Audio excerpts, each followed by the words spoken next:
जय हिंद, नमस्ते, वेलकम मेरे सैर और सैरणियों, आप सभी का स्वागत है हमारे YouTube चैनल पर। और हम आ चुके हैं अभी लाइव एक नए सेशन के साथ में, एक नई क्लास के साथ में आप सभी के सामने हम लाइव हैं। आज का जो सेशन है हमारा कोऑर्डिनेट ज्योमेट्री का पोर्शन हम स्टार्ट कर रहे हैं। और हालांकि मुझे पढ़ाना तो फंक्शन था, लेकिन अभी क्या है कि फंक्शन जो टॉपिक है उसको थोड़ा सा ज्यादा टाइम देना है। और अभी एयरफोर्स की जो क्लासेस है वो आपके साथ में चल रही है, मतलब एयरफोर्स की क्लासेस हैं, उनका थोड़ा सा बर्डन ज्यादा है। तो वो क्लास अभी हाल फिलहाल, जैसे मेरी 10 बजे क्लास स्टार्ट हो जाएगी एयरफोर्स की, और वो क्लास 1 बजे तक चलेगी, तो थोड़ा सा टाइम कम मिल पा रहा है। लेकिन कुछ बच्चों के कमेंट्स वगैरह भी थे कि सर जो आप एयरफोर्स वाले बच्चों के लिए कर रहे हो तो हमारा क्या है ना, हमारे को ध्यान क्यों नहीं दे रहे हो। ऐसी कोई बात नहीं है। अभी आपको क्लासेस का जो ड्यूरेशन है वो सेल्फ स्टडी के लिए मान के चलो, आप सेल्फ स्टडी के लिए आपको टाइम दे दिया गया है। और जैसे ही ये एयरफोर्स का एग्जाम, जैसे 22 मार्च को एयरफोर्स का एग्जाम है, 22 23 24 के आसपास है, 3 दिन एग्जाम है। फिर उसके बाद में आप लोगों के लिए भी ऐसी ही जो क्लासेस है वो प्लान की जाएगी, बेहतरीन लेवल की क्लासेस प्लान करी जाएगी, और कंप्लीट जो रिवीजन है वो आपका हो जाएगा। बेहतरीन लेवल के क्वेश्चंस कंटेंट के साथ में हम बात करेंगे, ठीक है। तो टेंशन नहीं लेना है, बिल्कुल अच्छे तरीके से स्टडी करते हुए चलना है। बस ये मान के चलो कि गुरुजी ने सेल्फ स्टडी का टाइम दिया है हमें। ये जो जब क्लासेस कम आती है, तो आज वाली क्लास 1 घंटे की रहेगी, कल एयरफोर्स की क्लास नहीं है तो आपकी जो क्लास है उसका ड्यूरेशन में बढ़ा लूंगा, है ना। हो सकता है 2 घंटे की क्लास ले लूंगा आपकी, जिससे कि आपका कॉन्सेप्ट ये वाला टॉपिक कंप्लीट हो जाएगा। आज टॉपिक रखा है मैंने पॉइंट एंड स्ट्रेट लाइन। तो पॉइंट एंड स्ट्रेट लाइन के अंदर दो अलग अलग पोर्शन होते हैं, डी पॉइंट अलग होता है एंड स्ट्रेट लाइन अलग होता है। तो आज हम जो बात करेंगे वो पॉइंट की बात करेंगे, और कल के सेशन में शायद हम स्ट्रेट लाइन को स्टार्ट करके उस स्ट्रेट लाइन को फिक्स कर देंगे, ठीक है। एनडीए में अगर वेटेज में दोनों टॉपिक का, पॉइंट एंड स्ट्रेट लाइन का, तो 3 से लेकर 4 क्वेश्चंस आते हैं, डायरेक्टली आते हैं। इनडायरेक्टली इस टॉपिक को सर्किल के अंदर आप कोनिक सेक्शन जाओगे उसके अंदर इंक्लूड कर दिया जाएगा, तो थोड़ा सा टाइम कंज्यूमिंग होता है उसमें, है ना। चलो खैर, चलो मैं चाहूंगा एक बार पूरे जोश के साथ में हमारे जो भी सोल्जर्स क्लास में आ चुके हैं, कमेंट में एक बार आप लोग टाइप कर दें, I love my parents, I love my parents, I love my parents. फिर हम स्टार्ट करते हैं आज का हमारा बेहतरीन वाला session, point and straight line का पोर्शन, जिसके अंदर की हम कॉन्सेप्ट कवर करने वाले हैं। अच्छा, एक इन्फॉर्मेशन मेरे द्वारा आपको प्रोवाइड करवानी थी, और ये इन्फॉर्मेशन ये है कि अगर कोई बच्चा हमारे साथ में लेट ज्वाइन हुआ है ऑनलाइन बैचेस के अंदर, और वो बच्चा अपने डाउट को और अच्छे तरीके से कवर करना चाहता है, क्योंकि आप जानते हो ऑनलाइन ऑफलाइन के अंदर इंटरेक्शन थोड़ा सा डिफरेंट होता है। ऑनलाइन के अंदर कई बार आपके मन में जो डाउट आते हैं, कई बार वो आपसे हम आपसे या आप हमसे डिस्कस नहीं कर पाते हैं। आप पूछना क्या चाहते हैं हम वो बता नहीं पाते हैं, कई बार ऐसी चीजें हो जाती है। तो अगर आप में से कोई बच्चा, आपका कोई रिलेटिव, आपका कोई दोस्त, आपका कोई जूनियर, आपका सहेला सहेली, दोस्त दोस्तनी जो भी है, अगर प्रिपरेशन करना चाहता है ऑफलाइन मोड के साथ में, तो ऑफलाइन मोड में आप इस वाले बैच के अंदर तो प्रिपरेशन कर ही रहे हैं, और भगवान से दुआएं हैं, उम्मीदें हैं कि आप लोगों का सिलेक्शन जो है वो इस वाले अटेम्प्ट में ही हो जाए।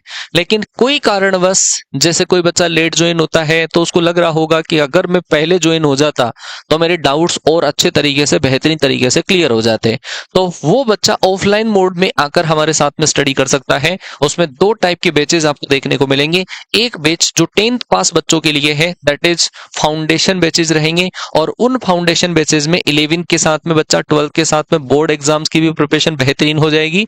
और एनडीए की जो प्रिपरेशन है, जेई मेंस तरीके से जो फाउंडेशन होता है उस तरीके से होगा, और वो बच्चा जब 12 के साथ में एग्जाम देगा तो वो वास्तव में बहुत भयानक होगा, है ना। विश्वास करना कि जब मैं ऑफलाइन पढ़ाऊंगा तो उस लेवल के ऊपर, वो लेवल पे कौन से लेवल पर आपको लेके जाऊंगा, फिर मतलब बियॉन्ड एक्सपेक्टेशन है वो, है ना। तो ये 10th के बाद में फाउंडेशन कोर्सेज की बात हो गई। और एक है target courses, target batches. Target, इसके अंदर लिमिटेड सीटें रहेगी आपकी, और जो टारगेट बेच है वो 15 अप्रैल से स्टार्ट हो जाएगा। 13 अप्रैल को एनडीए का एग्जाम है। अगर आपको कोई प्लानिंग करनी है कि हाँ सर के बेच के साथ में जुड़ना है, ऑफलाइन जुड़ना है, तो फिर आप ज्यादा लेट मत करिएगा। 15 अप्रैल से मेरा बेच स्टार्ट हो जाएगा। मैं ही पढ़ाऊंगा इस वाले बेचेज में, टारगेट बेचेज में मैं पढ़ाऊंगा, और फाउंडेशन बेच एंड दोनों के अंदर हम कपिल सर और मैं दोनों मिलकर आपको स्टडी करवाएंगे, ठीक है। इसके अलावा भी जो बेचेज हैं, और वो सीडीएस का, एफकेट का, नेवी का, एसएससी का, ये सारे जो बेचेज हैं वो स्टार्ट हो जाएंगे। आप इंक्वायरी के लिए ये जो नंबर आपको दे रखे हैं, इन नंबर पे कॉल करके क्वेरी कर सकते हैं, ठीक है भाइयों। चलो जी, स्टार्ट करते हैं फिर आज का सेशन। हाँ जी, टॉपिक हमारा है point and straight line, the point. तो हम पॉइंट ही स्टार्ट करते हैं पहले तो, है ना। पॉइंट, जैसे मान लो कि 2D के अंदर हमारे पास कोई भी दो परपेंडिकुलर जो एक्सिस होती है वो पूरे स्पेस को चार पार्ट में डिवाइड करती है। चार पार्ट में डिवाइड करेगी तो ये पहला क्वाड्रेंट होता है, ये दूसरा क्वाड्रेंट इसको बोलते हैं, ये हमारे पास थर्ड क्वाड्रेंट होता है, ये हमारे पास फोर्थ क्वाड्रेंट होता है। किसी भी पॉइंट को लोकेट करने के लिए हम ऐसा पॉइंट लिखते हैं, पहले उसका एक्स कोऑर्डिनेट लिखते हैं, फिर वाई कोऑर्डिनेट लिखते हैं। अगर जो पॉइंट हमने लिखा है एक्स कोमा वाई, एक्स जो है उस पॉइंट की वाई एक्सिस से डिस्टेंस होती है, वाई एक्सिस से डिस्टेंस एक्स है, और इसी पॉइंट की एक्स एक्सिस से जो डिस्टेंस होती है उसको हम y बोलते हैं। तो बेसिकली किसी भी पॉइंट को लोकेट करने के लिए, 2D में लोकेट करने के लिए हम कोऑर्डिनेट ज्योमेट्री का यूज करते हैं। x, y, x कोऑर्डिनेट लिखते हैं उस पॉइंट की y एक्सिस से डिस्टेंस कितनी है, और y कोऑर्डिनेट लिखते हैं उस पॉइंट की x एक्सिस से डिस्टेंस कितनी है। यहां पर ये हमारे पास होता है जहां पर दोनों एक्सिस काटती है ओरिजिन होता है, ये प्लस एक्सिस, ये माइनस एक्सिस, ये प्लस y, ये माइनस y। अगर हम सेकंड क्वाड्रेंट में किसी भी पॉइंट के कोऑर्डिनेट लिखते हैं तो पहले x कोऑर्डिनेट माइनस का, y कोऑर्डिनेट प्लस का। थर्ड क्वाड्रेंट में अगर लिखते हैं x कोऑर्डिनेट माइनस का, y कोऑर्डिनेट माइनस का। फोर्थ क्वाड्रेंट में यदि लिखते हैं तो x कोऑर्डिनेट प्लस का, y कोऑर्डिनेट माइनस का। इस तरीके से ये बेसिक चीजें हैं जो आपको आनी चाहिए। अच्छा जी, इसके अलावा अगर इसमें जो इंपॉर्टेंट चीजें हैं वो ये है कि अगर हमें किसी भी पॉइंट का फुट देखना हो, किसी भी 2D के अंदर कोई पॉइंट है और उस पॉइंट का यदि हमें फुट देखना हो, लंब पाथ के निर्देशांक अगर निकालने हो, तो वो फुट के कोऑर्डिनेट हम किस तरीके से कैलकुलेट कर पाएंगे। जैसे मान लो कि ये हमारे पास कोई भी एक पॉइंट है, ये वाला पॉइंट है x, y है।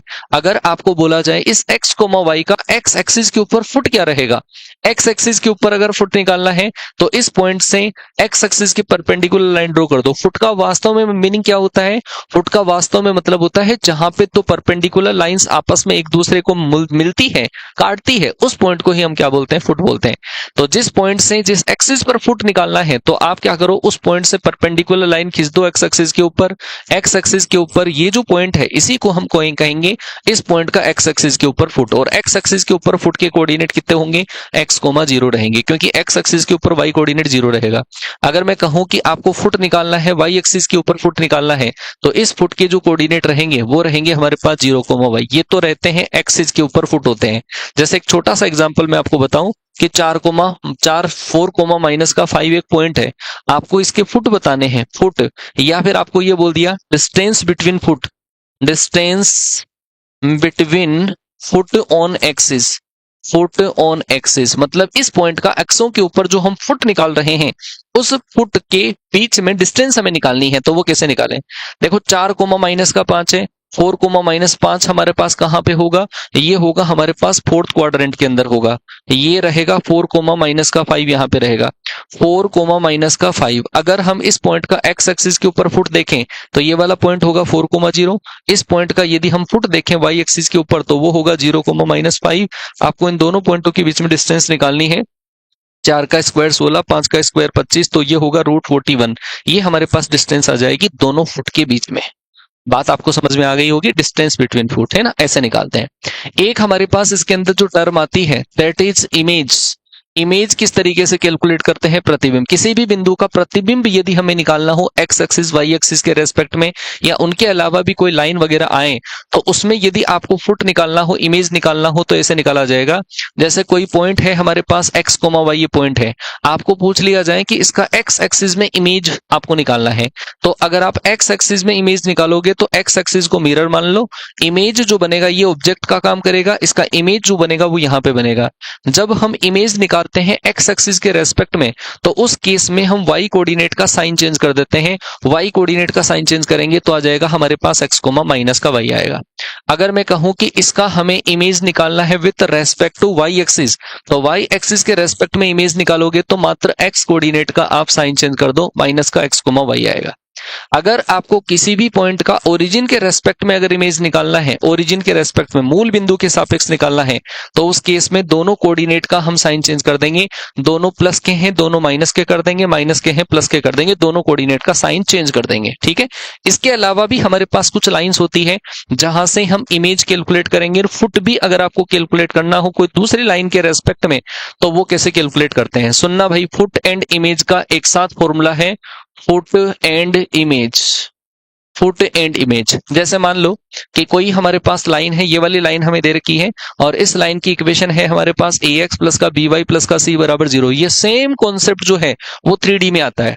3D के अंदर जो लाइन की इक्वेशन है उसके अंदर सी जेड प्लस का डी और आ जाता है, और बाकी पूरी रामायण सेम सेम ही है, जेड कोऑर्डिनेट एक्स्ट्रा आता है और कुछ भी नहीं आता है। ठीक है, इस टॉपिक से जो क्वेश्चन आएंगे वो अप्रोक्सीमेटली 3 से लेकर 4 क्वेश्चन आएंगे, है ना, पॉइंट एंड स्ट्रेट लाइन से मिला के, ज्यादा भी आ सकते हैं। अगर कोई पॉइंट हमारे पास यहाँ पर है, अच्छा वैसे तो क्या है, बच्चों के मन में कई बार ऐसे डाउट्स वगैरह होते हैं, तो मैं एक चीज क्लियर कर दूं कि यूपीएससी का जो पैटर्न है वो बार बार चेंज होता रहता है। सोल्यूशन ऑफ ट्राइंगल जैसे टॉपिक से 7 क्वेश्चन आ सकते हैं, लास्ट टाइम पर कोनिक सेक्शन से ज्यादा क्वेश्चन आ सकते हैं, तो तुम्हारे पेपर में कोऑर्डिनेट ज्योमेट्री का वेटेज कभी भी बढ़ सकता है। वैसे कोऑर्डिनेट ज्योमेट्री इस पूरी मैथ्स का सबसे लिस्ट स्कोरिंग पोर्शन है, सबसे कम स्कोरिंग पोर्शन है अब तक का, लेकिन कभी भी बढ़ाया जा सकता है। लास्ट टाइम पे जैसे कोनिक सेक्शन के 4-5 क्वेश्चंस आ गए तो वैसे इस वाले क्वेश्चंस दे दिए, तो ऐसे मान के चलो कि इसमें से कभी भी लेवल बढ़ाया जा सकता है, क्वेश्चंस कभी भी डाले जा सकते हैं। तभी तो बच्चा क्या है कि एग्जाम में फेल हो जाता है। सोल्यूशन ऑफ ट्राइंगल जैसे टॉपिक से 7-8 क्वेश्चन डाल दिए बच्चा, मतलब आप तुम देखो वाईटी के ऊपर बहुत कम उसका जिक्र कहीं पर होता है सोल्यूशन ऑफ ट्राइंगल का, और वहां से 7-8 क्वेश्चन आने का मतलब बच्चा ट्रिग्नोमेट्री में समझ के करता है, पल्ले नहीं पड़ता है सारी चीजें, है ना। तो ये चीजें आपको थोड़ी सी समझनी पड़ेगी। ठीक है भाई, जैसे मान लो कि ये पॉइंट है हमारे पास, इसको मैं मान लू x1 y1 ये पॉइंट है। इस x1 y1 का अगर इस लाइन के ऊपर हमें फुट देखना है तो ये तो रहेगा फुट, और यदि आपको इमेज देखना है तो ये रहेगा इमेज। इस को तो हम मानते हैं क्या, ऑब्जेक्ट मानते हैं। ये जो पॉइंट है वो हमारे पास कम करेगा फुट का, ये जो पॉइंट होगा हमारे पास वो क्या रहेगा जी, इमेज रहेगा। ठीक है, आपको एक पॉइंट का कोई लाइन के रेस्पेक्ट में फुट निकालना हो, इमेज निकालना हो, सीधा सा फॉर्मूला है। हम इस फॉर्मूले को इस तरीके से लिखते हैं, अगर आपको फुट निकालना है तो फुट होगा h के, h के यदि निकालना है तो आएगा h माइनस x1 और आएगा k माइनस का y1, h minus x1 upon इसमें x कोऑर्डिनेट, x का coefficient, k minus y1 upon b आ जाएगा, बराबर माइनस इस पॉइंट के कोऑर्डिनेट हम इस लाइन के अंदर पुट करेंगे तो आ जाएगा ax1 प्लस का by1 प्लस का आएगा c, और अपॉन हमारे पास आ जाएगा a स्क्वायर प्लस का b स्क्वायर आ जाएगा। यहां से यदि आप h और k का वैल्यू निकालते हैं तो ये फुट का फॉर्मूला है, और यदि आपको फुट का पता चल गया तो ये फुट जो है वो मिड पॉइंट होगा इन दोनों का, ऑब्जेक्ट और इमेज का मिड पॉइंट होगा, फुट होगा। ठीक है, एक इन दोनों को मैच करने वाली जो लाइन है वो वाली लाइन और ये वाली लाइन हमेशा परपेंडिकुलर रहा करती है ना। कुछ एक चीजें तो आप डायरेक्ट याद कर सकते हो, बाकी इस फॉर्मूले से हम कैलकुलेट कर सकते हैं। ये तो है हमारे पास फॉर्मूला किसके लिए, 4 फुट के लिए। और अगर आपको निकालना हो इमेज निकालना हो तो इमेज के लिए ये वाला जो पॉइंट है उसको मैं एच डेस और के डेस अगर मान लूं तो ये आ जाएगा हमारे पास एच डेस माइनस का x1 अपॉन ए आ जाएगा, और आ जाएगा के डेस माइनस का y1 अपॉन बी आ जाएगा, बराबर इस पॉइंट के कोऑर्डिनेट सेम सेम है, बस यहाँ पे 2 से मल्टीप्लाई हो जाएगा, 2 इंटू ए x1 प्लस का बी y1 प्लस का c और अपॉन ए स्क्वायर प्लस बी स्क्वायर। यहां से यदि हम एच डेस और के डेस निकालते हैं तो वो हमारे पास क्या आ जाएगा, इमेज के कोऑर्डिनेट आ जाएंगे। जैसे और देखो कुछ लाइनों के रेस्पेक्ट में आप आराम से निकाल सकते हो, जैसे मान लो कि आपके पास ऐसा दे रखा है, ऑब्जेक्ट दे रखा है, और यहां पर हम किसके रेस्पेक्ट में निकाल रहे हैं वो दे रखा है, यहां पर हम उसका इमेज देखो। अगर बड़ी लाइन कोई आ जाए आपके पास, है ना, जिसके अंदर x का कोफिशिएंट है, y का कोफिशिएंट है, कांस्टेंट है, तब तो आप इस वाले तरीके से निकालेंगे। और अदरवाइज हमारे पास कुछ एक जुगाड़ है, ऑब्जेक्ट तो जैसे मान लो कि हमारे पास है x, y है, और विथ रेस्पेक्ट टू निकालना है, मान लो कि आपको x एक्सिस के रेस्पेक्ट में निकालना है, या फिर आपको y एक्सिस के रेस्पेक्ट में निकालना है, या फिर मान लो कि आपको ओरिजिन के रेस्पेक्ट में निकालना है, या फिर y बराबर x लाइन के रेस्पेक्ट में निकालना है, या फिर y बराबर माइनस x लाइन के रेस्पेक्ट में निकालना है। ऑब्जेक्ट सब में सेम है, और इमेज के कोऑर्डिनेट देखो कैसे कैसे निकालेंगे। अगर आपको किसी भी पॉइंट का x एक्सिस के रेस्पेक्ट में इमेज निकालना है तो आप y कोऑर्डिनेट का साइन चेंज कर देंगे, x y का y एक्सिस के रेस्पेक्ट में इमेज निकालना है तो x कोऑर्डिनेट का साइन चेंज करेंगे, मतलब जिस एक्सिस में पूछा है ना उसके जस्ट अपोजिट वाले का साइन चेंज कर देंगे। x एक्सिस के रेस्पेक्ट में y का साइन चेंज कर देंगे, y के रेस्पेक्ट में x एक्सिस का साइन हम चेंज कर देंगे, x कोऑर्डिनेट का साइन चेंज कर देंगे। ओरिजिन के रेस्पेक्ट में यदि हम पूछा जाए, मूल बिंदु के सापेक्ष पूछा जाए तो दोनों कोऑर्डिनेट का साइन हम चेंज कर देंगे।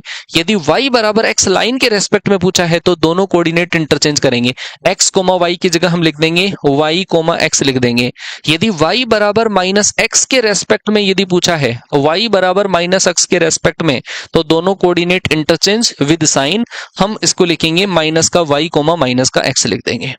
बात आपको समझ में आ गई होगी। अगर ये आ जाए तो आप इस तरीके से डायरेक्ट ही कर देना, और नहीं तो क्वेश्चन आ जाए तो इस तरीके से आप लोग कर सकते हैं। मैं एक नमूना बता रहा हूं और उस नमूने से आपको काम करना है। जैसे ऐसा हमारे पास कोई क्वेश्चन आ गया, एक लाइन है हमारे पास 2x माइनस का 3y और प्लस का 4 बराबर है 0, ठीक है। इस लाइन के रेस्पेक्ट में हमें माइनस का 2,3 का आपको फुट बताना है एंड इमेज आपको कैलकुलेट करना है ना। देखो फॉर्मूले को कैसे हम अप्लाई करेंगे। -2,3 का इस लाइन के रेस्पेक्ट में फुट बताना है और इमेज बताना है, तो फुट एंड इमेज कैसे निकालेंगे। फुट एंड इमेज निकालने के लिए मैंने कहा था ये वाला पॉइंट काम करता है x1 और y1 का काम करता है। और यदि हमें फुट निकालना होता है तो फुट के जो कोऑर्डिनेट होते हैं वो रहेंगे हमारे पास h, k रहेंगे, ठीक है। इसमें से हम इसके कोऑर्डिनेट माइनस करते रहेंगे, मतलब आ जाएगा h माइनस x1 करेंगे तो आएगा ये, और अपॉन a का मतलब है x का कोफिशिएंट, बराबर हमारे पास आ जाएगा k माइनस का 3 और अपॉन आ जाएगा y का कोफिशिएंट जो क्या है माइनस का 3, बराबर माइनस इस पॉइंट के जो कोऑर्डिनेट है वो यहाँ पर हम x और y की जगह रखेंगे। x और y की जगह रखेंगे तो माइनस का 2 रखोगे, माइनस का 4, माइनस का 9, प्लस का कितना होगा 4 और बटे a square plus b square, 2 का स्क्वायर 4, 3 का स्क्वायर कितना आ जाएगा 9 आ जाएगा, ठीक है। अब h k का वैल्यू आपको निकालना है। यहां से ये कैंसिल आउट हो जाएगा और आ जाएगा हमारे पास कितना 9/13 आ जाएगा। आप जब इसको सोल्व करोगे तो यहां से h प्लस का 2 बराबर आ जाएगा हमारे पास 18/13 आ जाएगा। इस 2 को इधर ट्रांसफर कर दिया आपने तो h बराबर कितना आएगा 18 माइनस 26 जो हो जाएगा कितना माइनस की 8/13। h का वैल्यू तो ये आया। दूसरा, यदि हम यहां से कंपैरिजन करते हैं k माइनस का 3 माइनस 3 को उधर मल्टीप्लाई किया माइनस के 27/13, इस माइनस 3 को इधर ट्रांसफर किया 13 3 39, 39 में 9 और 3 12, तो ये वाला पॉइंट आ जाएगा हमारे पास 12/13। तो ये क्या आ गया फुट के कोऑर्डिनेट आ गए, फुट के कोऑर्डिनेट आ गए। क्या है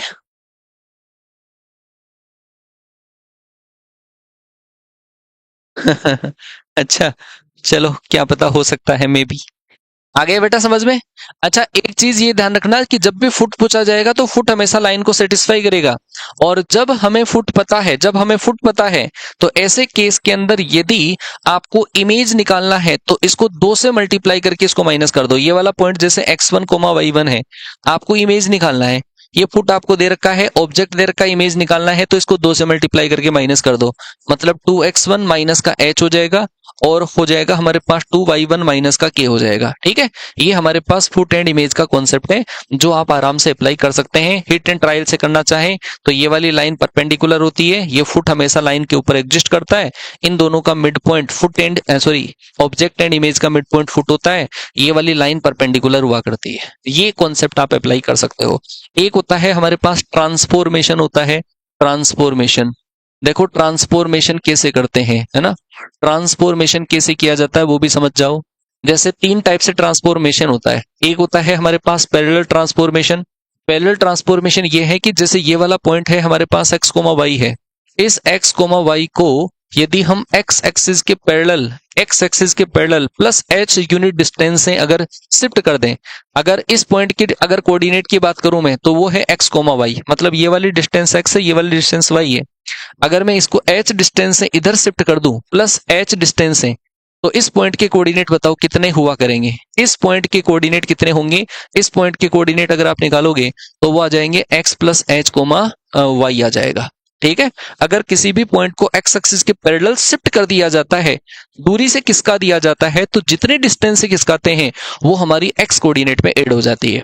जैसे मैं कहूं कि इस पॉइंट को हम y एक्सिस के पैरेलल शिफ्ट कर दें और y एक्सिस के पैरेलल शिफ्ट कर दें, तो जितने यूनिट डिस्टेंस से आप शिफ्ट करोगे उतने डिस्टेंस केवल y कोऑर्डिनेट के अंदर ऐड हो जाएगी।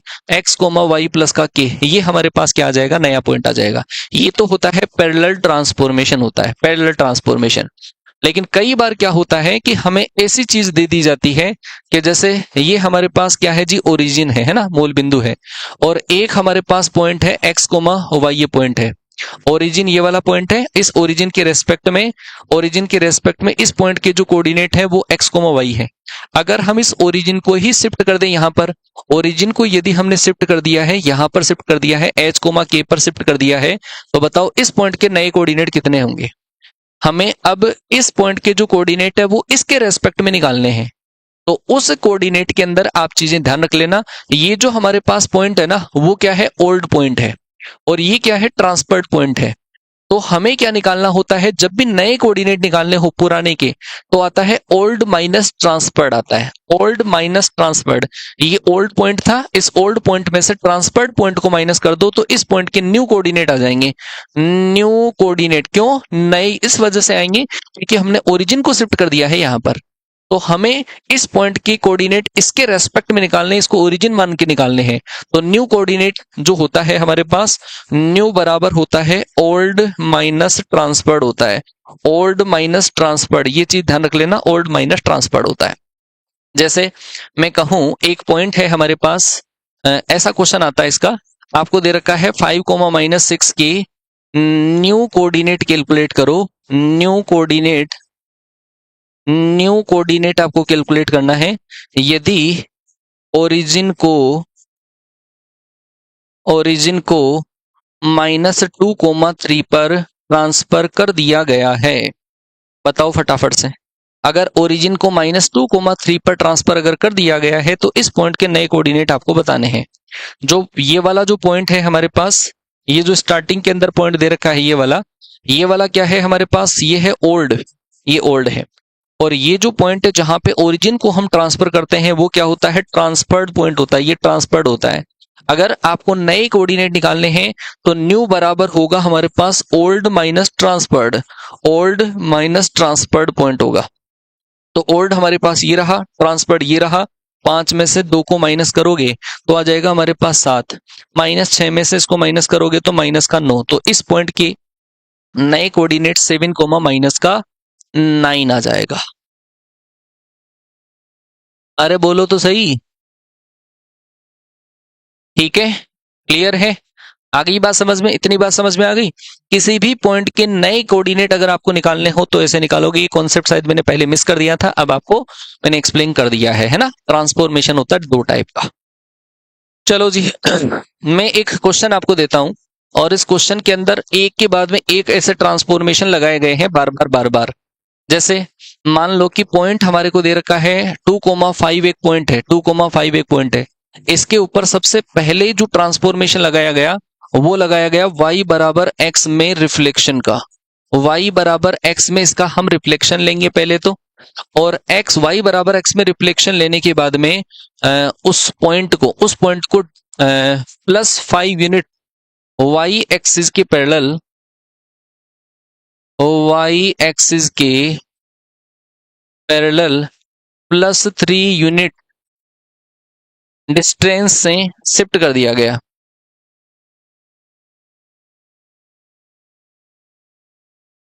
ऐसा कर दिया गया।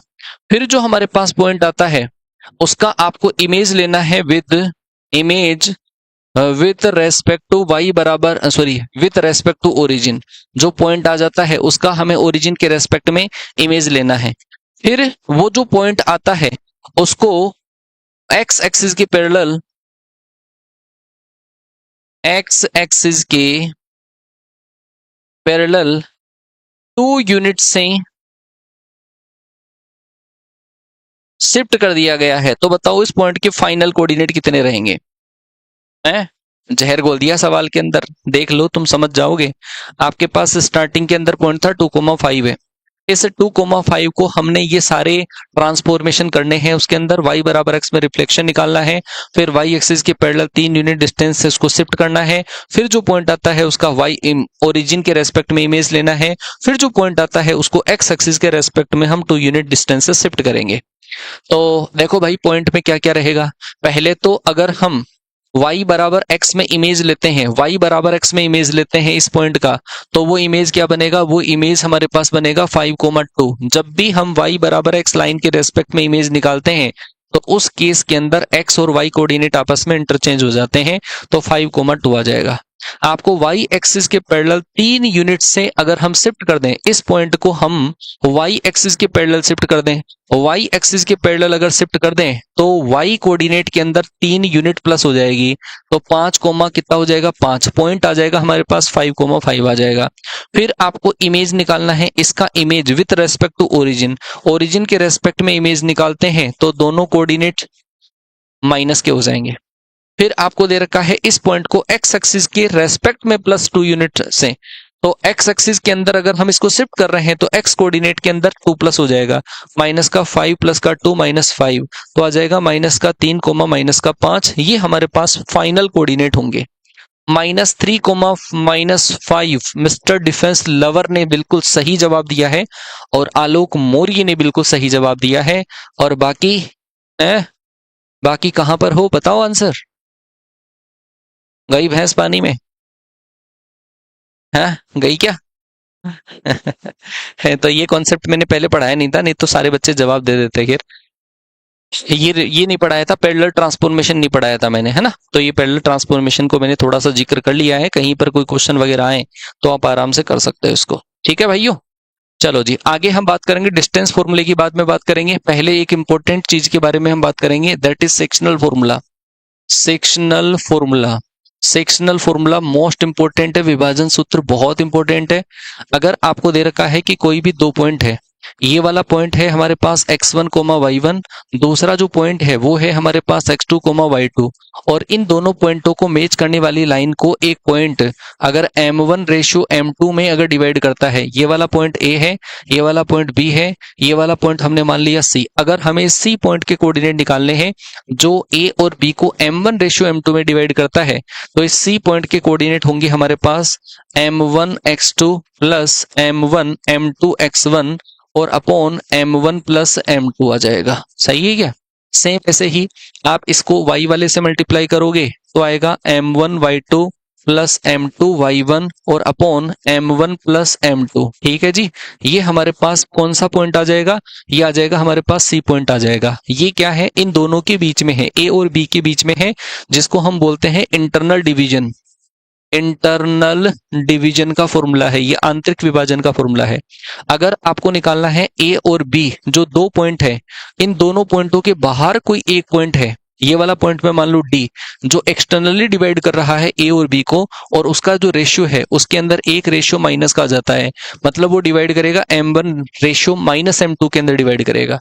अगर आपको इस डी पॉइंट के कोऑर्डिनेट निकालने हैं तो डी पॉइंट के कोऑर्डिनेट में यहां पर माइनस आ जाएगा, मतलब आएगा हमारे पास m1x2 माइनस m2x1 और अपॉन आ जाएगा m1 माइनस m2 और आ जाएगा m1y2 माइनस m2y1 और अपॉन m1 माइनस m2 आ जाएगा।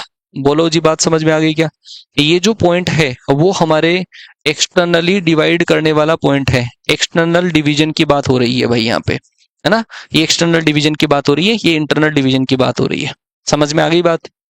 अगर इसमें कुछ इंपॉर्टेंट फैक्ट आते हैं वो भी आप समझ जाओ, और वो सबसे पहला जो इसके अंदर फैक्ट है कि दो पॉइंट है ए और बी, इनको मिलाने वाली लाइन को डिवीजन बाई, अगर आपसे पूछ लिया जाए एक्स एक्सिस पूछ लिया जाए, ठीक है, डिवीजन बाई एक्स एक्सिस, कि दोनों पॉइंटों को मिलाने वाली लाइन को एक्स एक्सिस किस रेशियो में डिवाइड करेगा?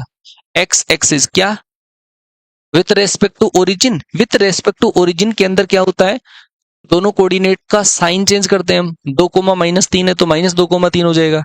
y बराबर x के रेस्पेक्ट में इंटरचेंज करते हैं, y बराबर -x के रेस्पेक्ट में इंटरचेंज विद साइन करते हैं। पोलर कोऑर्डिनेट भी पढ़ाएंगे, ठीक है। अरे समझे कि नहीं समझे? हाँ जी।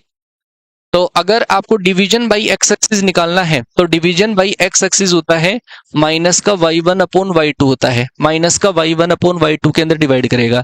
दो पॉइंट है ए और बी, और ए और बी को मिलाने वाली रेखा को हमसे पूछा जाए कि एक्स एक्सिस किस रेशियो में डिवाइड करेगा, तो वो -y1/y2 में डिवाइड करेगा। दूसरा, अगर मैं आपको पूछूं कि डिवीजन बाई वाई एक्सिस अगर आपको निकालना है, वाई एक्स द्वारा डिवीजन किस रेशियो में होगा, वाई एक्स द्वारा डिवीजन किस रेशियो में होगा, तो वो होगा माइनस का x1/x2 के अंदर डिवाइड होगा। तीसरा, अगर मैं आपको पूछूं कि division by A x plus का बी वाई और प्लस का सी बराबर 0, ठीक है, इस लाइन द्वारा डिवीजन किस रेशियो में रहेगा? ए एक्स प्लस का बी वाई प्लस सी द्वारा डिवीजन किस रेशियो में रहेगा, तो वो रहेगा माइनस का ax1 प्लस का by1 और प्लस का c, और अपॉन हमारे पास आ जाएगा ax2 प्लस का by2 और प्लस होगा हमारे पास c रहेगा। ठीक है, ये मोस्ट इंपॉर्टेंट है भाई, इस लाइन के द्वारा जो डिवीजन है वो बहुत ज्यादा इंपॉर्टेंट है। ठीक है, ध्यान रखना, जब भी आपको रेशियो माइनस का पूछ लिया जाए, जब भी रेशियो, अगर हम अनुपात निकालते हैं और अनुपात माइनस का आ जाता है, उस केस में तो हम बोल देंगे कि जो डिवीजन हमारा हो रहा है वो एक्सटर्नल डिवीजन हो रहा है, और रेशियो यदि हमारे पास प्लस का आ जाए, रेशियो यदि प्लस का आ जाए, तो वो जो डिवीजन होगा हमारा वो रहेगा इंटरनल डिवीजन रहेगा, आंतरिक विभाजन रहेगा। ओरिजिन विथ रेस्पेक्ट टू के लिए दोनों के साइन चेंज होते हैं। मैंने क्या मिस्टेक कर दी क्या? हाँ, तो दोनों के तो साइन चेंज किए मैंने। अरे आपके पास यहाँ पे जो पॉइंट आया उस पॉइंट को ऑब्जेक्ट मानकर आपको इमेज ओरिजिन के रेस्पेक्ट में इमेज निकालना है, तो ओरिजिन के रेस्पेक्ट में दोनों के साइन चेंज होते हैं, तो दोनों के साइन चेंज कर दिए मैंने। है क्या कोई गड़बड़ क्या? सही तो है? अरे बावड़े हो। ठीक है, तो ये वाली चीज ध्यान रखोगे आप। अच्छा, एक इसके अंदर लॉजिक हमारे पास आता है कि अगर आपको मिड पॉइंट के कोऑर्डिनेट निकालने हो, मिड पॉइंट के कोऑर्डिनेट निकालने हो तो वो कैसे निकालेंगे? आपको दो पॉइंट दे रखे हैं, ये वाला जो पॉइंट है वो आपको x1 कोमा y1, और ये वाला जो पॉइंट है वो आपको x2 कोमा y2 दे रखा है। ठीक है, और आपको इसके मिड पॉइंट के कोऑर्डिनेट निकालने हैं, तो मिड पॉइंट के कोऑर्डिनेट रहेंगे x1 प्लस x2 अपॉन 2 और y1 प्लस का y2 अपॉन 2 रहेगा। आगे क्या बात समझ में है? ये रहेगा आपके पास मिड पॉइंट के कोऑर्डिनेट। ठीक है, दोनों को प्लस करके हम 2 से डिवाइड करेंगे। कई बार क्या होगा कि आपको मिड पॉइंट के कोऑर्डिनेट तो दे रखे होंगे, ये वाला जो पॉइंट है x1 कोमा y1 है, ये वाला पॉइंट आपके पास है मिड पॉइंट, ये वाला पॉइंट मिड पॉइंट है, और मिड पॉइंट के कोऑर्डिनेट है a कोमा b है। आपको अगर इस पॉइंट के कोऑर्डिनेट पूछ लिए जाएं, मतलब मिड पॉइंट आपको ऑलरेडी दे रखा है, और एक दूसरा जो शीर्ष है उसके निर्देशांक आपको पूछा जाए, तो वो क्या होंगे?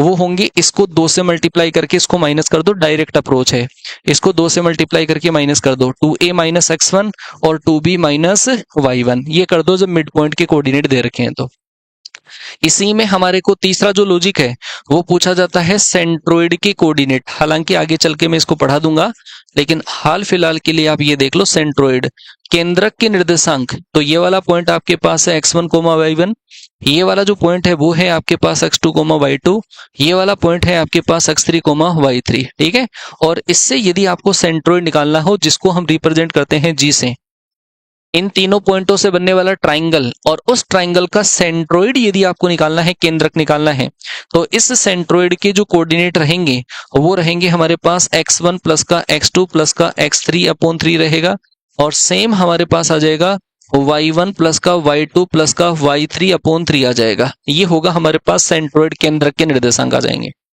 इस सेंट्रोइड की कोऑर्डिनेट में एक और चीज जो हमसे पूछी जाती है, लॉजिक हमसे जो पूछा जाता है वो ये होता है, एक तो जैसे मान लो कि आपको ये वाला वर्टेक्स दे रखा है x1 कोमा y1, दूसरा जो वर्टेक्स है वो दे रखा है x2 कोमा y2 दे रखा है, और यदि सेंट्रोइड ऑलरेडी गिवन है, सेंट्रोइड अगर आपको ऑलरेडी गिवन है, तो आपको अगर ये थर्ड वर्टेक्स निकालना हो तो थर्ड वर्टेक्स कैसे निकालेंगे? दो तो वर्टेक्स दे रखा है, एक आपको सेंट्रोइड दे रखा है, तो आपको यदि थर्ड वर्टेक्स निकालना हो तो थर्ड वर्टेक्स निकालने के लिए इसको 3 से मल्टीप्लाई करके इन दोनों को प्लस करके माइनस कर दो। ये जो थर्ड वर्टेक्स है इसके कोऑर्डिनेट होंगे 3a माइनस का x1 माइनस का x2, सेम इसी तरीके से 3b माइनस का y1 माइनस का y2, ये होगा हमारे पास थर्ड वर्टेक्स। अगर दो वर्टेक्स दे रखे हैं, सेंट्रोइड दे रखा है, तीसरा वर्टेक्स निकालना है, तो हम इस सेंट्रोइड को 3 से मल्टीप्लाई करके इन दोनों को प्लस करके माइनस कर देंगे, तो तीसरा वर्टेक्स हमारे पास आ जाएगा। ठीक है, और एक लॉजिक और है आप कहोगे सर इतने सारे लॉजिक बता रहे हैं आप। हाँ जी, अगर आपको दे रखा है ये वाला पॉइंट, ये ए बी सी हमारे पास ट्राइंगल है, और इस एबीसी ट्राइंगल में ए बी का मिड पॉइंट है डी, बीसी का मिड पॉइंट है ई, और एसी का जो मिड पॉइंट है वो है एफ। अगर इस ए बी का मिड पॉइंट हमें दे रखा है x1 कोमा y1, इस BC का मिड पॉइंट हमें दे रखा है x2 कोमा y2, और ये दे रखा है AC का जो मिड पॉइंट है वो है हमारे पास क्या, DCE है, ABCDEF, एफ मान लो इसको, है ना, DEF है। तो इस पॉइंट के जो कोऑर्डिनेट है वो आपको दे रखे हैं x3 कोमा y3। अगर आपको मिड पॉइंट के कोऑर्डिनेट दे रखे हैं, कोई भी ट्राइंगल की साइड्स के मिड पॉइंट के कोऑर्डिनेट दे रखे हैं, और आपको वर्टेक्स के कोऑर्डिनेट निकालने हैं, तो उसके लिए आप लॉजिक यूज करोगे वर्टेक्स का निकालने के लिए। वर्टेक्स का निकालने के लिए ये होगा, इन दोनों को प्लस करो, सामने वाले को माइनस करो, तो आ जाएगा x1 x3 माइनस x2 आ जाएगा। सेम इन दोनों को प्लस करके सामने वाले को माइनस करो, y1 प्लस का y3 माइनस का आ जाएगा y2 आएगा। सेम इस पॉइंट के कोऑर्डिनेट निकालने हैं तो इन दोनों को प्लस करो, सामने वाले को माइनस करो, x1 plus x2 minus x3 और आएगा हमारे पास y1 प्लस का y2 माइनस का y3 आएगा। आपको इस पॉइंट के कोऑर्डिनेट निकालने हैं तो इन दोनों को प्लस करेंगे, सामने वाले को माइनस करेंगे, तो आ जाएगा x2 प्लस का x3 माइनस का x1 आ जाएगा। सेम ऐसे ही y2 प्लस का y3 माइनस का y1, ये हमारे पास आ जाएगा। आ गई क्या बात समझ में? ये कुछ लॉजिक है जिनसे हम बहुत बेहतरीन कैलकुलेशन कर सकते हैं। एक और चीज आपको बताता हूं, ये जो ट्राइंगल एबीसी है, उस एबीसी का सेंट्रोइड और मिड पॉइंटों को मैच करने से जो ट्राइंगल बना है डीईएफ, उनका सेंट्रोइड को इंसिडेंट होता है। ये चीज आप मेंशन कर लेना। ट्राइंगल के साइड्स के मिड पॉइंट्स को मैच करने से बनने वाले ट्राइंगल का सेंट्रोइड ओरिजिनल ट्राइंगल के सेंट्रोइड के साथ में कोइंसिडेंट होता है, संपाती होता है। या तो आप इसका सेंट्रोइड निकालोगे तो भी यही आएगा, डीईएफ का सेंट्रोइड निकालोगे तो भी यही आएगा। लेकिन ये जो ट्राइंगल फॉर्म होता है डीईएफ, जो मिड पॉइंट्स को मैच करने से बनता है, उसका एरिया जो होगा वो होगा पूरे एरिया, पूरे ट्राइंगल के एरिया का 1/4 होगा, पूरे ट्राइंगल के एरिया का 1/4 होगा। बस इतनी चीजों को आप लोग ध्यान रखना, ठीक है क्या? अरे बोल भी जाओ, सही है, समझ में आ गई कहानी है? जो चीजें मैं बता रहा हूं उनको आपको अप्लाई करते हुए चलना है भाई, है ना जी। कई बार क्या होता है कि हमें ट्राई सेक्शन वगैरह के बारे में भी पूछ लिया जाता है, और ये भी बहुत इजी सी बात होती है। जैसे मान लो कि आपको एक पॉइंट दे रखा है 2 माइनस का 3, एक पॉइंट आपको दे रखा है 5 6, आपको बोला जाता है ट्राई सेक्शन वाले पॉइंट आपको निकालने हैं, ट्राई सेक्शन करने वाले पॉइंट्स आपको निकालने हैं। वो क्या रहेंगे? तो ये वाला पॉइंट हमारे पास ए है, ये वाला पॉइंट हमारे पास बी है, और ट्राई सेक्शन का मतलब है इसको 3 बराबर पार्ट में डिवाइड करने वाले पॉइंट्स। तो 3 बराबर पार्ट में डिवाइड करने वाले 2 पॉइंट होंगे, जिससे हमारे पास ये पार्ट, ये पार्ट, ये पार्ट, तीनों के तीनों पार्ट बराबर बन जाएंगे। तो अगर आपको इस पॉइंट के कोऑर्डिनेट निकालने हैं सी के, और ये आपको डी के कोऑर्डिनेट निकालने हैं, तो वो ऐसे निकाले जाएंगे।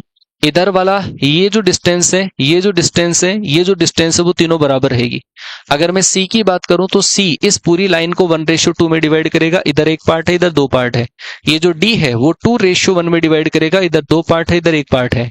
अगर आपको सी पॉइंट के कोऑर्डिनेट निकालने हैं तो ये इधर मल्टीप्लाई होगा, ये इधर मल्टीप्लाई होगा। इसको इधर मल्टीप्लाई करोगे 5, 2 को 2 से मल्टीप्लाई करोगे 4 बटे कितना आ जाएगा 3। इसको इधर मल्टीप्लाई करोगे 6 माइनस का 6 और बटे हमारे पास कितना आ जाएगा 3 आ जाएगा, ये सी पॉइंट आ जाएगा।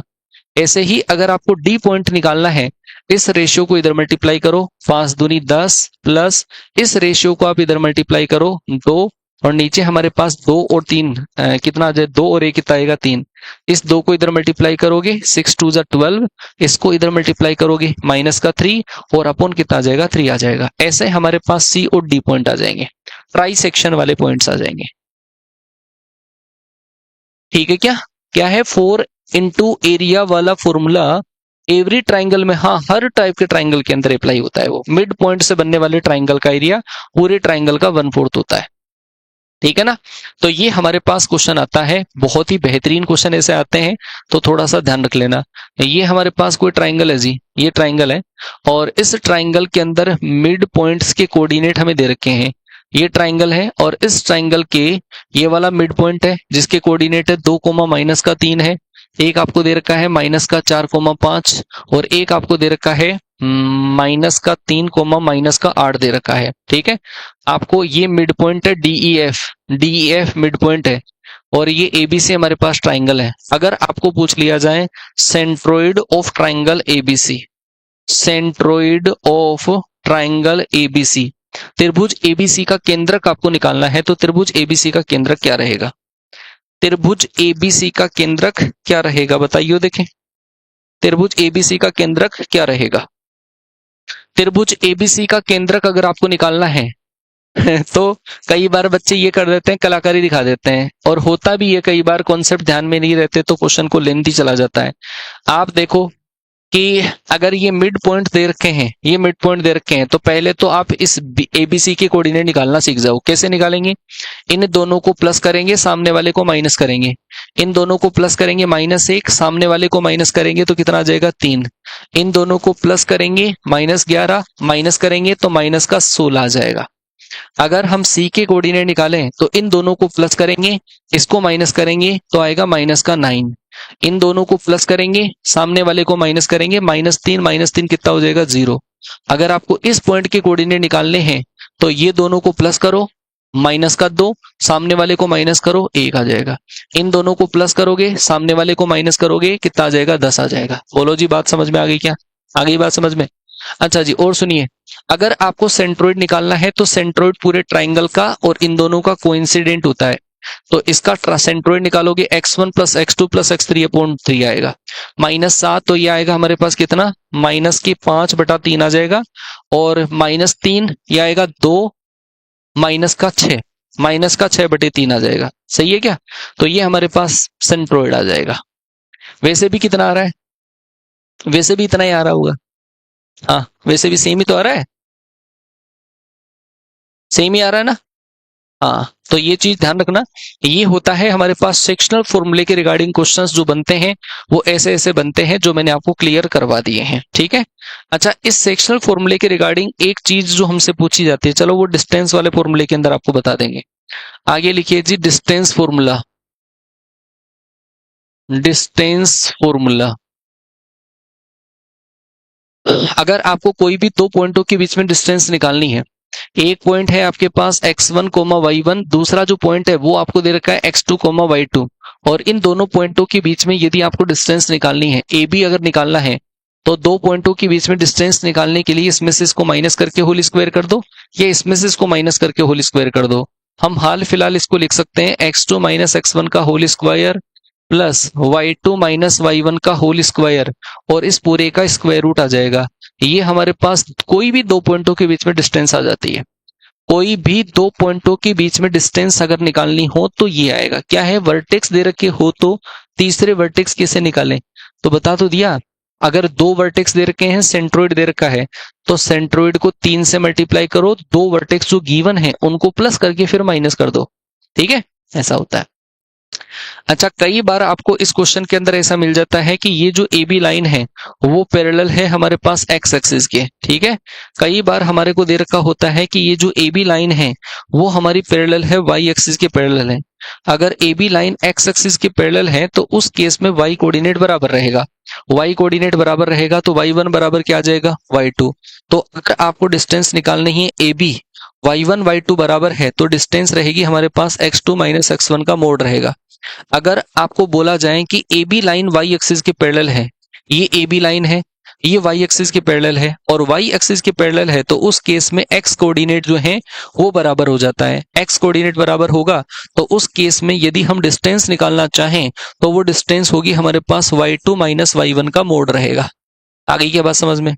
ये डिस्टेंस। अच्छा, इस डिस्टेंस वाले फॉर्मूले का यूज होता है कहां पे? इसका यूज करते हैं अगर आपको देखना हो, ट्राइंगल देखना हो या कोलिनियर देखना हो, कोई पैरेललोग्राम देखना हो, क्वाड्रिलेटरल चेक करना हो, तो उस केस में इसका यूज किया जाता है। सबसे पहला जो यूज है, आपको अगर कोई 3 पॉइंट दे रखे हैं, ए दे रखा है, बी दे रखा है, सी दे रखा है, तो आप 3 टाइप की डिस्टेंस निकालोगे। एक ए बी निकालोगे, एक आप बी सी निकालोगे, एक आप निकालोगे ए सी निकालोगे। अगर इन तीनों डिस्टेंस में से सबसे बड़ी वाली डिस्टेंस छोटी डिस्टेंस के सम के बराबर अगर आती है, सम के योगफल के बराबर आती है, अगर सबसे बड़ी वाली दूरी अन्य दो छोटी दूरियों के योगफल के बराबर अगर आती है, तो इस केस के अंदर, इस केस में हम पॉइंट्स को क्या बोला करते हैं? इस केस में हम पॉइंट्स को बोला करेंगे कोलिनियर। संरेख होते हैं ये बिंदु संरेख होते हैं। सबसे बड़ी वाली दूरी छोटी दूरियों के योगफल के बराबर अगर आ जाती है तो पॉइंट्स होते हैं कोलिनियर होते हैं। दूसरी चीज, अगर आपको यहां से ट्राइंगल चेक करना हो, त्रिभुज चेक करना हो, तो हम क्या निकालते हैं? 3 डिस्टेंस निकालेंगे। 3 डिस्टेंस में से कौन कौन सी डिस्टेंस रहेगी? ये ए है, ये बी है, ये सी है। तीन डिस्टेंस ए बी निकालेंगे, बी सी निकालेंगे, ए सी निकालेंगे। अगर ये तीनों की तीनों ही बराबर नहीं आती है, A B not equal to B C not equal to A C अगर होती है, तो उस केस के अंदर जो ट्राइंगल हमारे पास होता है वो होता है स्केलन ट्राइंगल, होता है विषम बाहु त्रिभुज होता है। अगर कोई दो डिस्टेंस आपके पास बराबर आ जाए, ए बी बराबर है B C but not equal to अगर ए सी है, तो उस कंडीशन के अंदर जो ट्राइंगल हमारे पास होगा वो होगा आइसोस्केलस ट्राइंगल होगा, समद्विबाहु त्रिभुज होगा। और अगर तीनों की तीनों ही डिस्टेंस बराबर आ जाती है, ए बी बराबर बी सी बराबर ए सी अगर आ जाता है, तो वो जो ट्राइंगल होगा हमारे पास वो रहेगा इक्विलेटरल ट्राइंगल, इक्विलेटरल ट्राइंगल। अच्छा सुनिए भाई, कल मेरी एयरफोर्स में क्लास नहीं है, ठीक है ना, एयरफोर्स में मेरी क्लास नहीं है। और तो आप लोगों की जो क्लास है ना, कल जो सुबह 9 बजे क्लास लगेगी, वो क्लास थोड़ी सी बड़ी हो सकती है ना। जैसे अभी तो 1 घंटे की क्लास आ रही है, लेकिन कल मेरी एयरफोर्स में नहीं है। रीजन यही है छोटी आने का कि एयरफोर्स में 10 बजे क्लास स्टार्ट हो जाती है, फिर 3 घंटे लगातार क्लास आती है। तो कल मेरी एयरफोर्स में क्लास नहीं है, तो आपकी जो क्लास है वो 9 से लेकर 11 भी हो सकती है, क्या हो सकता है कि ज्यादा भी हो जाए, ठीक है। तो वो कल स्ट्रेट लाइन का पोर्शन और इसका जो पोर्शन बचा हुआ है वो खत्म करवा देंगे, ठीक है। क्या क्या बता रहे हो, मॉक टेस्ट में नंबर नहीं आ रहे? अच्छा बात करेंगे, बात इसके लिए भी बात करेंगे बेटा, ठीक है। हाँ बेटा, इसकी जो पीडीएफ है ना, पूरी पीडीएफ वो मिलती है कैडेट डिफेंस एकेडमी का जो एप्लीकेशन है, उसमें फ्री पीडीएफ एक फोल्डर बना हुआ है, उसके अंदर वाईटी की क्लास का पीडीएफ मिल जाता है। एनडीए का अलग है, एयरफोर्स का अलग है, ठीक है। वहां से आपको पीडीएफ मिल जाएगा इसका, ठीक है। हाँ जी, इक्विलेटर इक्विलेटर ट्राइंगल, अगर हम तीन साइड्स की लेंथ कैलकुलेट कर रहे हैं, ए बी बी सी ए सी, इनमें से सबसे बड़ी वाली जो साइड है, मान लो सबसे बड़ी वाली साइड है ए सी, तो अगर सबसे बड़ी वाली साइड का स्क्वायर, सबसे बड़ी वाली साइड का स्क्वायर अन्य दो छोटी दूरियों के योगफल के बराबर आ जाता है, A B square plus B C square के बराबर अगर आ जाता है, तो ऐसे केस में जो ट्राइंगल हमारे पास होगा वो होगा जी राइट एंगल ट्राइंगल होगा, ये होगा समकोण त्रिभुज रहेगा, ठीक है क्या। हाँ हाँ हाँ हाँ, सबका पीडीएफ मिल जाएगा, ठीक है। वाईटी के ऊपर जो हो रही है ना, सबका पीडीएफ मिल जाएगा। यहाँ तक ये वाली बात समझ में आ गई आपको है कि ट्राइंगल को अगर चेक करना हो तो हम डिस्टेंस निकालते हैं, ये डिस्टेंस निकाली जाती है, ये ट्राइंगल हो गया। अगर आपको चेक करना हो कोई भी टाइप का क्वाड्रिलेटरल चेक करना हो, क्वाड्रिलेटरल, क्वाड्रिलेटरल मतलब कोई भी टाइप का चतुर्भुज अगर आपको चेक करना हो, तो वो चतुर्भुज के अंदर हमारे पास 4 साइड्स दे रखी होगी। जैसे ये हमारे पास कोई भी एक क्वाड्रिलेटरल है, और ये हमने ए माना, इसको मैंने बी माना, इसको मैंने सी माना, इसको मैंने डी माना, तो इसमें 4 साइड निकालनी पड़ेगी और ये 2 डायगोनल हमें निकालने पड़ेंगे, डायगोनल, ठीक है। तो अगर हमारे पास कहीं पर ऐसा आ जाए कि ये चारों की चारों साइड बराबर आ जाए, ए बी बराबर बी सी बराबर सी डी बराबर ए डी अगर आ जाए, चारों साइड बराबर आ जाए, तो हमारे पास इसमें 2 ऑप्शन हुआ करते हैं।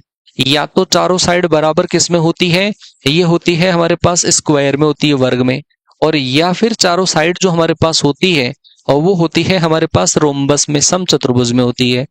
दूसरी बात, अगर ऐसा हो हमारे पास कि अपोजिट साइड्स इक्वल हो, ए बी बराबर है हमारे पास सी डी के and A B A D बराबर है हमारे पास बी सी के, बी सी बराबर यदि ए डी है, तो ऐसे केस के अंदर अपोजिट साइड अगर इक्वल है तो वो 2 केस में होती है। एक तो होती है हमारे पास पैरेललोग्राम में, पैरेललोग्राम समांतर चतुर्भुज के अंदर होती है, और एक होती है हमारे पास रेक्टेंगुलर के अंदर होती है, रेक्टेंगुलर मतलब आयत के अंदर होती है।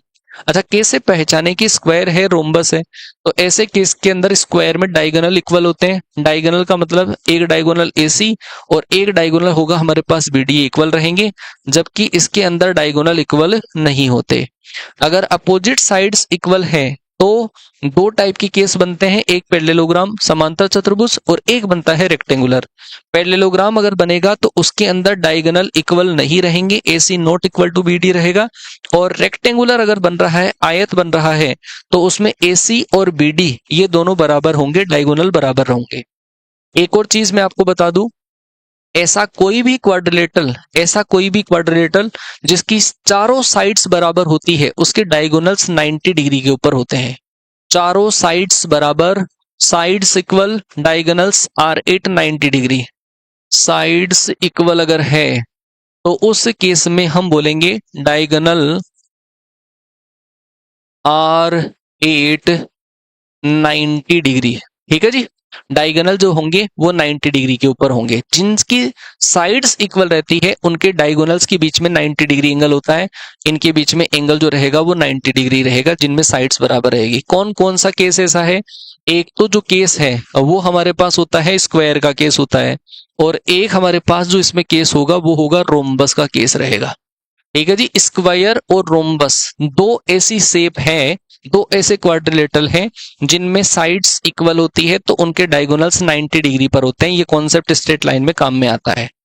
अगर जिनकी साइड्स 90 डिग्री पर है, साइड्स आर एट 90 डिग्री, जिनकी साइड्स 90 डिग्री पर है, कौन कौन सी साइड्स हैं 90 डिग्री के ऊपर? साइड्स एक तो स्क्वायर में होती है, एक होती है रेक्टेंगुलर में। अगर स्क्वायर और रेक्टेंगुलर की बात अगर हो, जिनमें साइड्स 90 डिग्री पर होती है, तो ऐसे केस में डायगोनल इक्वल होता है भाई, डायगोनल इक्वल होता है। ठीक है जी, डायगोनल इक्वल होता है, विकर्ण बराबर होते हैं इनमें।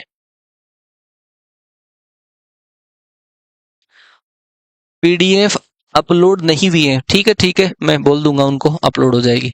ये किस किस के केस में होता है भाई? ये होता है हमारे पास एक तो रेक्टेंगुलर के केस में, रेक्टेंगुलर आयत, और एक होगा हमारा स्क्वायर। इन दोनों के केस में ऐसा होता है, रेक्टेंगुलर एंड स्क्वायर के केस में। ठीक है क्या? तो कुछ एक क्वेश्चन देख लेते हैं, पेपर में आए हुए क्वेश्चन देख लेते हैं। नेक्स्ट ये देखो क्वेश्चन, एनडीए फर्स्ट 2024 का क्वेश्चन है, ताजा तरीन क्वेश्चन ही है। आपको ट्राइंगल दे रखा है त्रिभुज एबीसी, जिसमें ए दे रखा है, बीसी एसी के मिड पॉइंट दे रखे हैं, तो हमें त्रिभुज एबीसी का केंद्रक निकालना है। ध्यान से देखना, देखो कैसे बनेगा ये क्वेश्चन। ऐसा ऐसा क्वेश्चन दे रखा है, ये ए पॉइंट आपको दे रखा है, और ए पॉइंट के कोऑर्डिनेट हमें दे रखे हैं 3,5 है। आपको दे रखा है ए सी और ए बी और ए सी, ये वाला पॉइंट बी है, ये है सी, ये ए बी और ए सी, इन दोनों के मिड पॉइंट्स आपको दे रखे हैं -1,2, ये वाला पॉइंट -1,2 है, और ये वाला जो पॉइंट है वो दे रखा है 6,4। आपको निकालना है बी के और सी के कोऑर्डिनेट। आपको जब इस वाली साइड का मिड पॉइंट दे रखा है, एक शीर्ष दे रखा है, ये वाला निकालना है, तो क्या करोगे? इसको 2 से मल्टीप्लाई करके इसको माइनस करो, इसको 2 से मल्टीप्लाई करोगे -2, इसको माइनस करोगे माइनस का 5 आ जाएगा। इसको 2 से मल्टीप्लाई करोगे, इसको माइनस करोगे, माइनस का 1 आ जाएगा। इसको 2 से मल्टीप्लाई करोगे, इसको माइनस करोगे, 12 - 3 कितना हो जाएगा? 9। इसको 2 से मल्टीप्लाई करोगे, इसको माइनस करोगे, तो कितना आ जाएगा? 3 आ जाएगा। ठीक है, ये आ जाएगा हमारे पास, एबीसी आ गया। आपको बोला है त्रिभुज एबीसी का केंद्रक निकालना है। अब आप एबीसी का केंद्रक नहीं निकाल सकते। 9 3 12, 12 - 5 कितना हो गया? 7। तो आ जाएगा हमारे पास 7/3, और 5 - 1 4 3 7, 7/3, तो 7/3, 7/3, that is right answer is B option. NDA first 2024 का क्वेश्चन है, एनडीए फर्स्ट 2024 का क्वेश्चन है। ए क्यों किया है तुमने? अरे इन तीनों से थोड़ी ना निकालना था। हम्म, वाह वाह वाह वाह वाह, बहुत बढ़िया। तुमने तो डायरेक्ट ही है ना, कुछ आव देखा न ताव, केवल x1 + x2 + x3, 3 कोऑर्डिनेट दे रखे, सेंटर निकाल दिया। अरे भाई साहब देखो इधर, ए बी और ए सी के मिड पॉइंट सही है, ये कर रहे हो तुम लोग। हाँ जी भाई, आपको दे रखा है समांतर चतुर्भुज के शीर्ष हैं, और समांतर चतुर्भुज के बारे में आप अच्छी तरीके से जानते हो। फोर्थ वर्टेक्स ऑफ, मैंने बहुत बार बताया है, फोर्थ वर्टेक्स अगर आपको निकालना हो, पैरेललोग्राम का फोर्थ वर्टेक्स निकालना हो, तो बहुत सीधी सी बात है। अगर आपको ये ए वाला पॉइंट दे रखा है, ये बी दे रखा है, ये सी दे रखा है, ये डी दे रखा है, आपको ये वाला पॉइंट दे रखा है x1, y1, ये दे रखा है x2, y2 दे रखा है, ये दे रखा है आपको x3, y3। और अगर फोर्थ वर्टेक्स के बारे में पूछा जाए तो इन दोनों को प्लस कर दो, इसको माइनस कर दो, मतलब x1 + x3 माइनस का आएगा x2, और आ जाएगा y1 प्लस का y3 माइनस का आ जाएगा y2 आ जाएगा। ठीक है जी, तो इन दोनों को एक छोड़कर एक को जोड़ो, बीच वाले को माइनस कर दो, तो p और r इन दोनों को जोड़ो, 12 12 में से 8 गया तो कितना आ जाएगा? 4। इन दोनों को जोड़ोगे तो 14 4 18, 18 में से 12 गया 6। ये x का काम करेगा, ये y का काम करेगा। अगर x + y निकालते हैं तो कितना आ जाएगा? 10। राइट आंसर होगा बी ऑप्शन, बी ऑप्शन सही आंसर आएगा। कोइंसिडेंट वाला अलग है भाई, कोइंसिडेंट के अंदर तीनों मिड पॉइंट होने चाहिए। ये क्वेश्चन एक डिफरेंट क्वेश्चन था भाई पेपर में, है ना, और ये होता है आइसोस्केलस। देखो क्या दे रखा है ना, आइसोस्केलस ट्रेपेजियम, और ये उन और जो क्वाड्रिलेटरल होते हैं उनसे डिफरेंट होता है थोड़ा सा। इसमें दे रखा है ABCD एक समद्विबाहु समलंब ट्रेपेजियम है, और AB और DC इसमें दो साइड समांतर होती है, दो साइड समांतर होती है। ABCD an isosceles trapezium and AB is parallel to CD। A point दे रखा है, B दे रखा है, C दे रखा है। तो आपको क्या बताना है, D के कोऑर्डिनेट निकालने हैं। तो इसमें नहीं होगा ऐसा कि एक छोड़कर एक को जोड़ दें, है ना। तो इसकी कुछ प्रॉपर्टीज अलग होती है। इसके अंदर जो प्रॉपर्टीज होती है उसमें आपको डिस्टेंस ही निकालनी पड़ेगी, डिस्टेंस निकालनी पड़ेगी। इस टाइप का हमारे पास ट्रेपेजियम है जिसके अंदर AB और CD पैरेलल है। ये वाला पॉइंट A मान लूं, ये वाला पॉइंट B मान लूं, ये वाला पॉइंट C मान लूं, ये वाला पॉइंट D मान लूं, ये दोनों आपस में क्या है जी, पैरेलल है। फिर आपको A के कोऑर्डिनेट दे रखे हैं 2,3 दे रखा है, और B के जो कोऑर्डिनेट है वो आपको दे रखे हैं 4,3। ये वाला कोऑर्डिनेट जो दे रखा है वो आपका 5,1 है। आपको ये वाला पता करना है ये वाला कोऑर्डिनेट कितना है ना। पहली बात तो ये देखो, ये जब दोनों साइड्स बराबर है, ये दोनों साइड्स बराबर है, तो इन दोनों साइड्स के अंदर देखो y कोऑर्डिनेट जो है वो दोनों में बराबर है, तो इन दोनों के अंदर भी y कोऑर्डिनेट आपस में बराबर होगा क्योंकि पैरेलल है। y कोऑर्डिनेट बराबर होगा तो इसका y कोऑर्डिनेट तो कितना आ जाएगा, 1। और जो x कोऑर्डिनेट है उसको हम क्या मान लेते हैं, x मान लेते हैं। अब आपको दे रखा है आइसोस्केलस है। आइसोस्केलस है मतलब ये वाली साइड और ये वाली साइड बराबर लेंथ की रहेगी, तो डिस्टेंस निकाल लो इन दोनों की। AD और BC जो है वो इक्वल लेंथ के रहेंगे, डिस्टेंस निकाल के बराबर कर दो। इन दोनों के बीच में डिस्टेंस यदि हम निकालते हैं तो वो डिस्टेंस क्या आएगी, वो आएगा x-2 का होल स्क्वायर प्लस 1-3 2 का स्क्वायर 4 बराबर। इन दोनों के बीच में डिस्टेंस निकालोगे 1 प्लस का 4, 4 से 4 कैंसिल, इसका स्क्वायर कर दो, या फिर आप ऐसा कर दो x-2 बराबर +-1 कर दो। अगर +1 लेते हैं तो x बराबर कितना आ जाएगा, 3। -1 लेते हैं तो x बराबर हमारे पास कितना आ जाएगा, 1। या तो x का वैल्यू 1 आ जाएगा या फिर 3 आ जाएगा, है। देख लो अब दोनों के दोनों ऑप्शन जो है वो आपको दे रखे हैं। या तो हमारे पास इस पॉइंट के जो कोऑर्डिनेट है वो क्या क्या हो सकते हैं, 1-1 हो सकते हैं और 3-1 हो सकते हैं। अब इन दोनों केस में आप एक काम और करना, वो काम ये है कि इन दोनों का स्लोप भी होना चाहिए बराबर। स्लोप बराबर होगा तो देखो इसका जो स्लोप है वो हमारे पास 0 आ रहा है, इसका स्लोप 0 आ रहा है। डिस्टेंस भी हमारे पास 1-1 मानने से एंड 3-1 मानने से बराबर आएगी। तो और दोनों के दोनों ही ऑप्शन हमारे को इसमें दे रखे हैं, ठीक है। 3,1 राइट आंसर है। अच्छा, इसमें एक और लॉजिक अप्लाई होता है, और मेरे हिसाब से इसमें जो आंसर है अभी हाल फिलहाल के अंदर आप शायद 3,1 ही आना चाहिए, क्योंकि अगर 1,1 मानेंगे, एक प्रॉपर्टी शायद इसमें और अप्लाई होती है, कोऑर्डिनेट ऑफ वर्टेक्स। हाँ सही, ये 3 ही आएगा, प्लस माइनस नहीं आएगा, केवल हमारे पास ये आएगा, प्लस ही आएगा। तो x इक्वल टू हमारे पास 3 आएगा, तो ये वाला जो पॉइंट है वो हमारे पास आएगा 3,1, ठीक है। तो राइट आंसर आएगा इसका, डी आंसर ही आएगा। ऐसे ऐसे जो क्वेश्चन है वो पेपर में आया करते हैं। और मेरी आज की क्लास का टाइम हो चुका है, एयरफोर्स की क्लास मुझे स्टार्ट करनी है, तो आज वाली क्लास को हम यहीं पे एंड करते हैं। इसके जो बचे हुए क्वेश्चन है वो कल की क्लास के अंदर आपको डिटेल से, इसका कॉन्सेप्ट थोड़ा बहुत रह गया है तो फिर कल की क्लास में वापस में रिकॉल कर दूंगा, ठीक है भाइयों। तो मिलते हैं अगले सेशन में, तब तक के लिए टाटा बाय बाय, जय हिंद, वंदे मातरम।